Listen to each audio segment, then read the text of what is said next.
اللہ حفاظت فرمائے، اللہ حفاظت فرمائے۔ ابتدا میں میری تھوڑی سی وہ بات عرض کی تھی، وہ یہ کہ جب کسی جگہ کے مسلمان نماز پڑھ سکتے ہوں، رکاوٹ کوئی نہ ہو، پھر بھی نہ پڑھے۔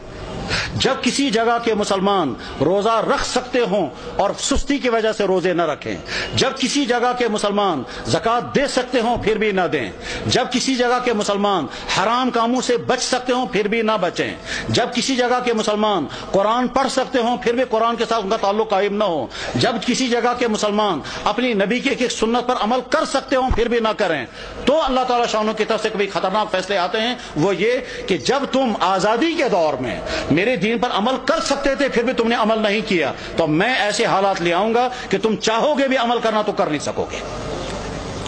اس کی مثال نمبر 1 اندلس کی میں نے پیش کر دی تھی کہ اندلس میں 800 سال تک مسلمانوں کی حکومت رہی، اور بعد میں جب خرابیاں شروع ہو گئی تو وہ حالات آ گئے کہ اگر وہ قرآن پڑھنا چاہے تو نہیں پڑھ سکتے تھے، اپنی عورتوں کی عصمتیں بچانا چاہیں تو نہیں بچا سکتے تھے، بلکہ کیا ان کی تو جان بھی باقی نہیں رہی، اور وہاں کے مسلمان یا تو مارے گئے یا عیسائی بن گئے یا وہاں سے فرار ہو گئے، اور اس طرح سے 800 سال کا مسلم ملک جو اذانوں سے آباد تھا وہ 800 سال کا مسلم ملک کفرستان بن گیا۔ بخارا اور سمرقند یہ وہ علاقہ تھا جہاں امام بخاری، امام مسلم، ابو اللیث سمرقندی جیسا انسان، وہ علاقہ کے جہاں امام صاحب ہدایہ علامہ برہان الدین مرغی نانی رحمہ اللہ تعالی جس علاقے میں تھے کہ جس مسجد میں بیٹھ کر کے انہوں نے ہدایہ کتاب لکھی،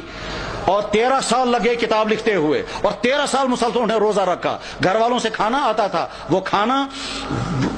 رکھ دیتے تھے، جب گھر والے واپس چلے جاتے تھے یہ کھانا کسی غریب کو کھلاتے تھے۔ 13 سال بیٹھ کر کے انہوں نے کتاب ہدایہ نام کی کتاب لکھی تھی جو حدیث اور عقلی علوم کا مجموعہ ہے۔ علامہ انور شاہ صاحب کہا کرتے تھے، فرماتے تھے میں ہر کتاب کا جواب لکھ سکتا ہوں لیکن چند کتابوں کا جواب مجھ سے نہیں لکھا جا سکتا ہے، ان میں سے ایک کتاب ہدایہ بھی ہے۔ جس مسجد میں صاحب ہدایہ نے وہ کتاب لکھی تھی اس مسجد میں شراب کھانا چلتا ہے۔ غرض یہ کہ جب بخارا اور سمرقند جیسے علاقے میں وہ حالات آ گئے کہ وہاں قرآن رکھ نہیں سکتے، کلمہ پڑھ نہیں سکتے، مسجدوں میں تالے لگ گئے، تو اللہ تعالیٰ شانوں کو طاقت ہے، اگر غضبناک ہو جائیں تو ان علاقوں میں بھی یہی حال ہو سکتا ہے جن علاقوں میں مسلمانوں کو موقع ہے وہ اپنی دین پر چلیں۔ میرے بھائیوں، اس غلط فہمی میں مت رہیں کہ ہمارے لیے وہ حالات نہیں آ سکتے ہیں، ہماری پچھلی تاریخ میں ایسے حالات آ چکے ہیں۔ چنانچہ کشمیر کی پچھلی تاریخ میں ایک زمانہ ایسا آیا تھا جب سکھوں کا دور تھا، مسجدوں میں تالے لگے تھے، اور جو نماز پڑھنا چاہتا تھا اس نماز پڑھنا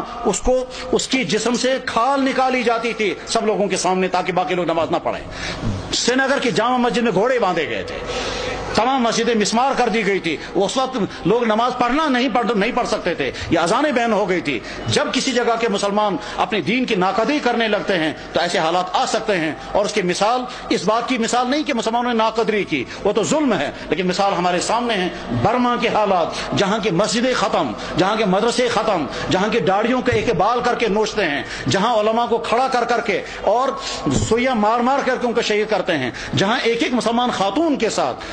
20 30 بلکہ 100 آدمی بدکاریاں کرتے ہیں اور کھلے عام کرتے ہیں، جہاں مسلمان عورتوں کو کھڑا کر کے آگ لگا کر جلا دیتے ہیں، جہاں مسلمان عورتوں کی گودوں کے اندر ان کے بچوں کو ذبح کر دیتے ہیں، اور ساری دنیا کے مسلمان دیکھ رہے ہیں مگر کوئی کچھ نہیں کر سکتا۔ جب ان مظلوم مسلمانوں کے لیے کوئی آواز نہیں اٹھا رہا ہے تو آپ بے فکر یہ مت رہیں ہمارے ساتھ اگر کبھی ایسا ہوا تو ساری دنیا کے مسلمان سرگرم ہو جائیں گے۔ آج کا مسلمان بے حس ہو چکا ہے، آج کا مسلمان دنیا کے حکمران، ان کے بیوروکریٹ، ان کے تمام ہائی کلاس طبقے وہ اپنی عیاشوں میں ڈوبے ہوئے ہیں، کسی سے کوئی امید نہیں ہے۔ اپنے دین پر جمنے کا فیصلہ کر کے اٹھیں،